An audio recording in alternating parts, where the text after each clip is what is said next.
La nature, depuis des siècles, a su nous démontrer qu'elle avait une inestimable valeur. Les peuples autochtones le savent, l'appréhendent. Il suffit qu'on en fasse le lien. Il suffit que nous soyons en phase, en connexion et en partage avec ces peuples d'origine. Donc pour commencer, pour introduire ce partage et cette connexion, je vous propose de commencer par goûter un rituel amazonien. Nous allons faire une petite cérémonie, mais également c'est une boisson quotidienne qui est consommée quotidiennement chez les Indiens Sateremaoé d'Amazonie du Brésil. Donc nous allons consommer le guarana. Il va vous être distribué et je vais vous présenter le savoir de la nature parce qu'il y a des hommes. Le guarana, c'est cette plante qui est là, qui est un noyau de fruits issu des terres indigènes du peuple Sateremaoé. Le guara signifie dans leur langage la connaissance. Guarana, les principes de la connaissance, l'essence de raison. Donc cette plante, pour nous occidentaux, nous avons toujours ce besoin d'expliquer de façon plus cartésienne les choses. Ce produit, il est vasodilatateur, il va augmenter la mémoire, la vigilance, la concentration. Cela fait sourire les Indiens Sateremaoé, on le prend en forêt amazonienne, souvent d'ailleurs le soir. Le soir, après le dîner, nous échangeons cette calebasse. Le chef indien Sateremaoé, le Tushawa, dans leur langue, prendra la première gorgée. Il y a tout un rituel avant. C'est la femme, en fait, qui brosse la pierre. La femme a un rôle important. Elle brosse ce bâton de guarana qui a été reconstitué et qui est parti de cette fleur, de ce fruit, pardon. Le fruit qui est un œil. L'œil dont Jean-François parlait tout à l'heure. La beauté, a-t-il évoqué. La beauté pourrait partir de l'œil. Les Indiens Sateremaoé consomment cette plante parce qu'elle leur procure de belles paroles. Ils disent transmettre en fait l'émotion, aboutir. Et cela permet également de ne jamais avoir de conflit. Le peuple satéré considère que la plante va toujours donner des décisions positives, aboutir à des décisions positives. Donc en forêt amazonienne, la calebasse donc circule dans l'assemblée. Vous avez goûté qu'en fait ce fruit est très amer, il bouscule un peu nos papilles gustatives ici occidentales, parce qu'en fait il représente un goût ancien, le goût de nos ancêtres. Mais en fait ce partage avec les peuples indigènes est important pour comprendre ce qu'ils veulent mettre dans ce rituel, dans ce qu'ils veulent mettre aussi dans ce partage. J'ai rencontré les Indiens Sateremaoé il y a maintenant 16 ans par l'intermédiaire d'une anthropologue, Alba Figueroa. Elle me présentait ce peuple qui était déterminé à s'autogérer. Le peuple Sateremaoé évoque le passé et les rencontres avec le blanc comme destructeurs. Le blanc a exploité les sous-sols, a tué hommes, plantes, environnement. Pour eux, ils ne savent pas quel est l'objectif de cette destruction, si ce n'est pour un pouvoir économique éventuel, potentiel, dont ils n'en saisissent pas réellement les tenants et les aboutissants, puisque pour eux, finalement, la plus grande richesse de ce monde, c'est cette nature qu'ils nous proposent, et que nous, le blanc, on ne sait pas entendre, on ne sait pas écouter, et on détruit un environnement, alors que pour un peuple, les peuples autochtones, tout être vivant a une âme. L'humain, mais le végétal, les insectes, les oiseaux, et tout entre en interaction et complémentaire, et la richesse de ce monde est là. Donc pourquoi la détruire? Et qu'est-ce que représente l'économique? Effectivement, il semblerait finalement que l'occidental ferait fausse route, mais finalement, les peuples du Nord, les Blancs, comme ils le disent souvent, ont l'air de prendre le monde en main, donc ça veut dire qu'ils savent. Mais ils savent sur quelle base? Sur la base de la science? Peut-être. Mais comme le dirait Philippe d'Escola, disciple et fils spirituel, on va dire, et héritier intellectuel de Claude Lévi-Strauss, c'est une compréhension et une approche qu'on peut avoir de chaque entité qui représente une cosmologie, en termes savants, dirons-nous.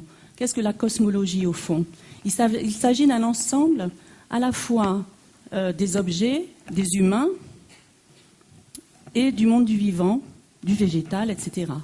Mais lorsque nous parlons de cosmologie, il s'agit de la nôtre, avec notre vision. Il y a d'autres individus qui pensent faire partie d'une autre cosmologie, mais quelquefois nous ne l'entendons pas. Et il faut bien savoir, au fond, que la science est née de cette cosmologie. C'est la cosmologie qui a permis la science, et pas l'inverse. Ce n'est pas la science qui a permis la cosmologie et toutes ces entités. Au fond, les peuples autochtones le pressentent bien, le ressentent bien, mais finalement, ils acceptent que le blanc vienne et puisse prendre possession de la terre qui les environne. L'œil du guarana est un totem de plantes. Un totem, finalement, est un ensemble complexe créé par la nature. La nature sait très bien faire. La nature, en fait, elle a une subtilité dans la fabrication de ces substances qui est inégalable. Quel laboratoire aujourd'hui pourrait se vanter de dire « j'ai su faire comme la nature, je recopie en fonction de la nature ». Mais même si nous avons un recopiage excellent, puisque nous savons que l'isolation des substances, des vitamines, des minéraux, a peu de recul, 100 ans, malgré tout, la mise en présence subtilement faite par la nature permet une adaptation.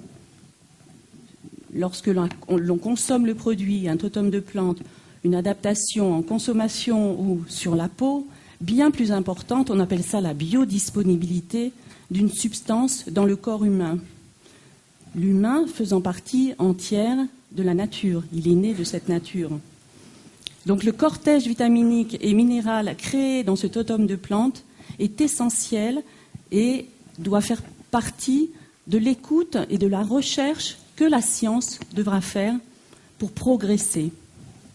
Les témoignages des peuples des lieux d'origine est important parce qu'en fait, souvent nous pensons que nous avons une science supplémentaire, comme je le disais, et que le témoignage de peuple est secondaire, où ils disent des petites choses.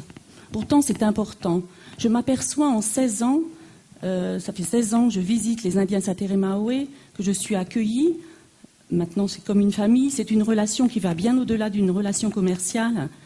La relation a évolué vers des témoignages. Beaucoup d'anciens viennent me parler maintenant. À l'époque, les pagés, ce qu'on appelle les pagés, ce sont des hommes de science, des hommes qui connaissent la nature. Ils sortaient de la forêt, ils me voyaient et je les voyais partir. Et on me disait, attends, un jour, si tu reviens, ils vont prendre conscience que finalement le lien que tu nous fais, puisqu'on a décidé de travailler avec toi en commerce équitable, le lien que tu fais, il est important et on va en sortir peut-être des choses. Mais il faut qu'ils apprennent, il faut qu'ils voient comment tu réagis. Ils ne te connaissent pas. Et moi je disais, mais t'inquiète pas, je vois aussi qu'ici, moi, je ne connais rien, je vous regarde, je ne sais pas utiliser la nature comme vous savez la faire. Pourtant j'avais voyagé. Ça fait 31 ans que je voyage dans ce monde. Effectivement, ma route est un peu avancée et j'ai eu la chance de voir plein dans ce monde. J'ai fait un peu le tour du monde, dans différents pays, dans des lieux reculés. Et je me suis aperçue finalement, dans tous ces lieux, qu'à chaque fois, il y avait des compréhensions différentes à avoir, des entendements, des petits détails. Mais même après 16 ans, je suis allée 2 fois en aire indigène cette année pour différents objectifs. Je me suis aperçue qu'à chaque fois, oh, j'ai compris encore quelque chose. Ça m'était passé au travers.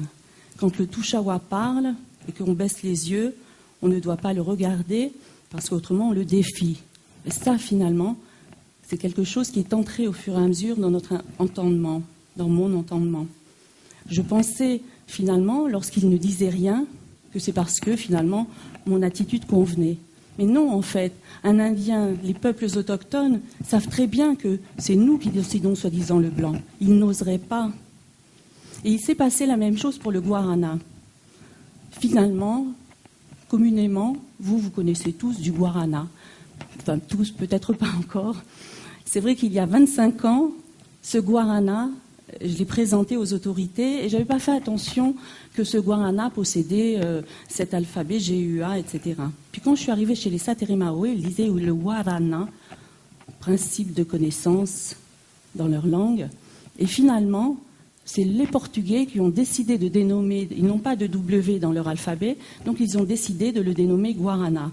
Et finalement, ça prouve justement un manque de connexion du début d'une collaboration. Je ne savais pas que j'utilisais le nom des Portugais et les Sateremawe n'osaient pas me le dire.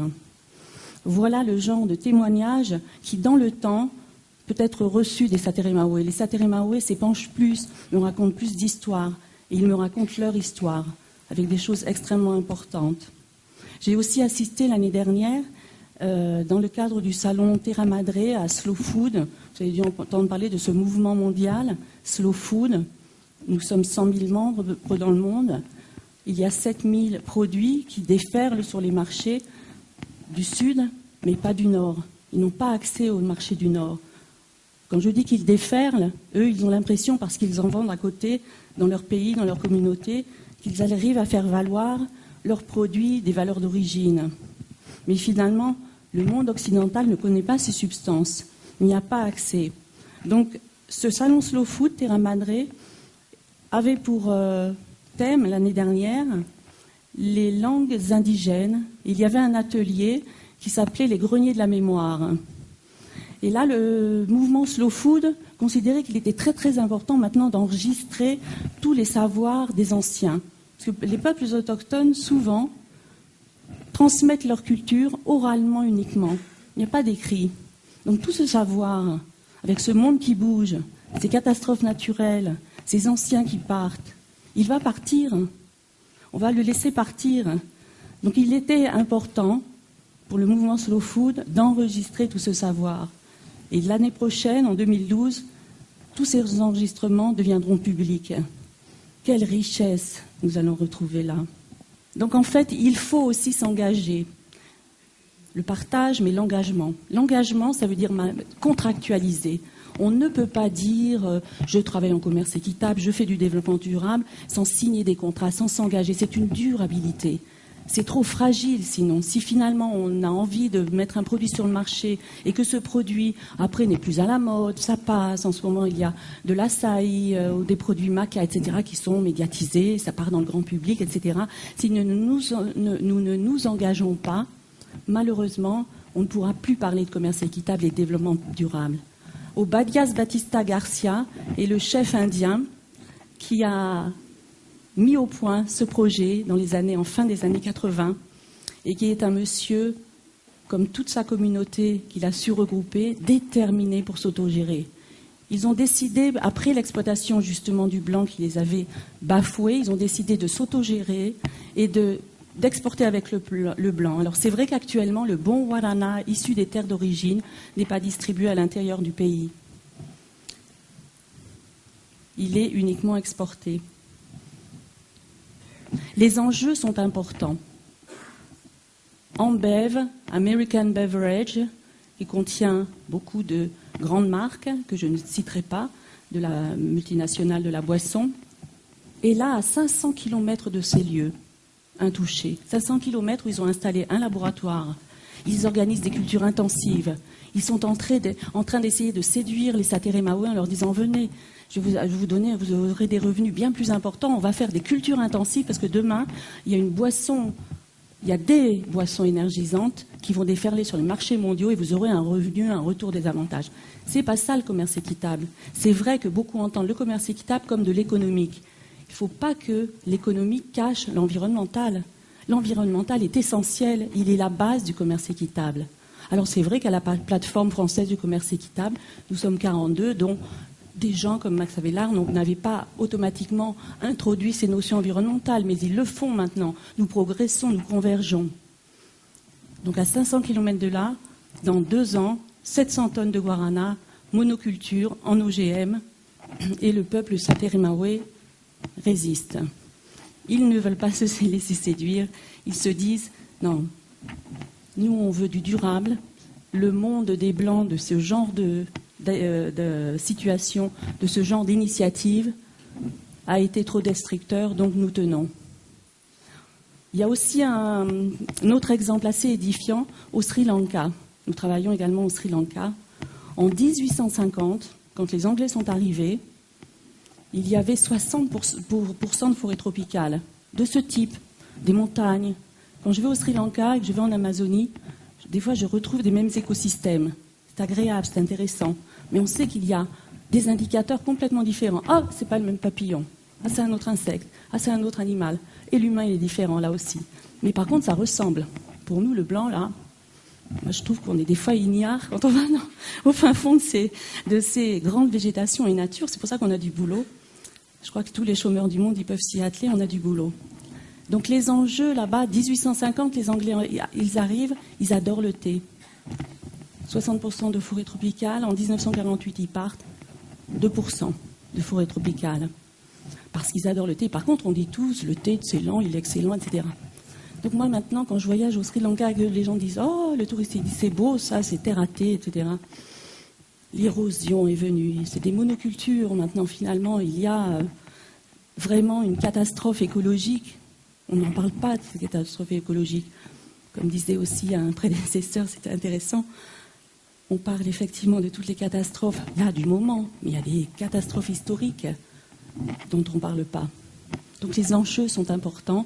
La résistance doit être forte. Alors des laboratoires doivent absolument s'atteler à aller se dire, il y a une richesse, voilà, observons ce que font les gens sur place, rituels amazoniens. Il y a des rituels amazoniens qu'on peut mettre sur le marché. Il y en a plein, il y en a des milliers. Il suffit de bien observer la nature et les laboratoires scientifiques vont pouvoir les reproduire pratiquement à l'identique, mais avec l'accompagnement des peuples autochtones. Ce sont eux les scientifiques de la base, dans leur cosmologie. Et ensuite, le laboratoire scientifique, c'est tout simple. De manière plus cartésienne, il va pouvoir l'adapter. C'est plus simple d'adapter avec notre petite connaissance plus carrée qui rentre dans ce travail de laboratoire. Et puis s'appuyer sur la science écologique, d'autres sciences, des sciences sociales, des sciences écologiques. Un système de certification comme Forest Garden Product certifie des produits, des plantes, des écosystèmes qui sont identiques aux forêts analogues à l'origine de la Terre, d'un écosystème de départ. Et c'est eux qui ont certifié un lieu en Sri Lanka où ils ont pu apercevoir, après une restauration d'écosystèmes où nous travaillons, des oiseaux qui n'étaient plus revenus depuis 300 ans. Ils ont retrouvé leur nourriture, les oiseaux. Ils reviennent 300 ans. Et tout d'un coup, on voit des papillons. Oh, énormes. On dit, oh là là, on n'avait jamais vu ça. On voit des petits iguanes. Même le docteur en écologie, qui est le fondateur de FGP, n'avait jamais vu ça. Un petit iguane dans la salle de bain, au moment où il veut mettre la lumière. Oh, le petit iguane, on ne le voit pas là d'habitude, on le voit dans les écosystèmes là. Pour lui, c'est de la recherche constante. C'est donc en fait un organisme certificateur non seulement qui certifie ce qu'il observe, mais également il va certifier des populations dans leur travail, il va les accompagner, il va les aider, il va en fait les constamment revenir et essayer de leur faire entendre justement, de leur faire une traduction avec ce que représente l'occidental et sa vision. Ceci est placé dans le cadre d'un réseau international qui existe dans 32 pays et qui s'appelle le RIFA, IAFN, International Analog Forest Network. Ce RIFA vise à regrouper toutes les initiatives mondiales. Ils sont dans 32 pays, c'est pas mal, mais ce serait bien d'en avoir 300 ou 400 pour restaurer des écosystèmes d'origine. Et puis, la science de l'observation des populations, et FILA, c'est le faire. Ce sont des gens qui savent observer les populations dans leur écosystème, voir comment ils procèdent, et ensuite savoir l'adapter à nos réglementations européennes. Il n'y a pas de problème. Donc la science restera au service de la nature et des populations locales, et ceci est en symbiose, une symbiose sur laquelle tout le monde doit prendre conscience qu'il est essentiel de travailler.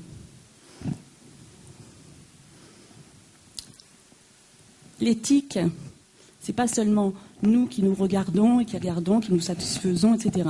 C'est aller apporter, mes prédécesseurs l'ont dit également, tout à l'heure, ils ont besoin de comprendre. Ils ont besoin de nous comprendre.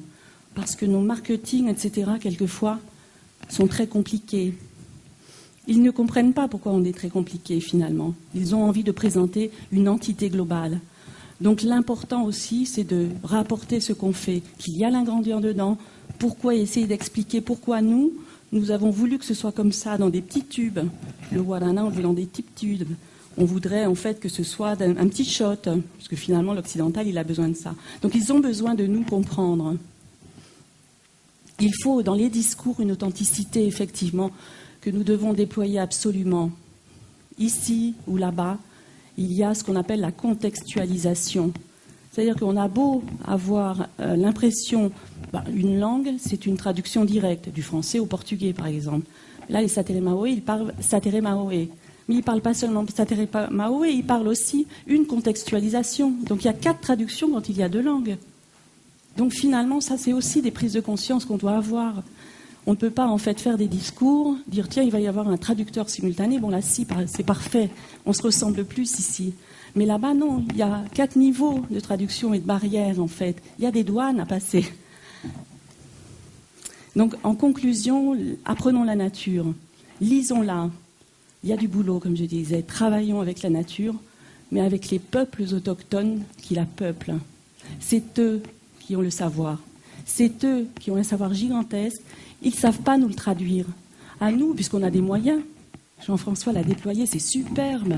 On va pouvoir l'adapter, proposer au Satere Maoé là, une connexion rapide, comme on va faire pour passer ces 4 niveaux de traduction. Il y a des choses à faire.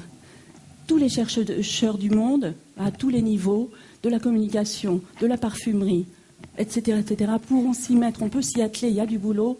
Et en fait, nous pourrons résoudre le problème que nous avons actuellement, cette division et cette non-compréhension des lieux d'origine. Donc, comme conclusion, l'ouverture vers le futur. Soyons proches des peuples autochtones, soyons proches du savoir de la nature de ces peuples. Sachons en fait utiliser des produits que les peuples nous proposent sans les épuiser. Puisons-les sans les épuiser. Je vous remercie et ainsi nous pourrons fabriquer ensemble ou mettre au point ou idéaliser en fait peut-être, puisque finalement le parfait n'existe pas, disait Ngumb. Nous pourrons idéaliser un produit que nous imaginons beau et vrai, ou chez Slow Food, Carlo Petrini disait le bon, le propre et le juste. Merci.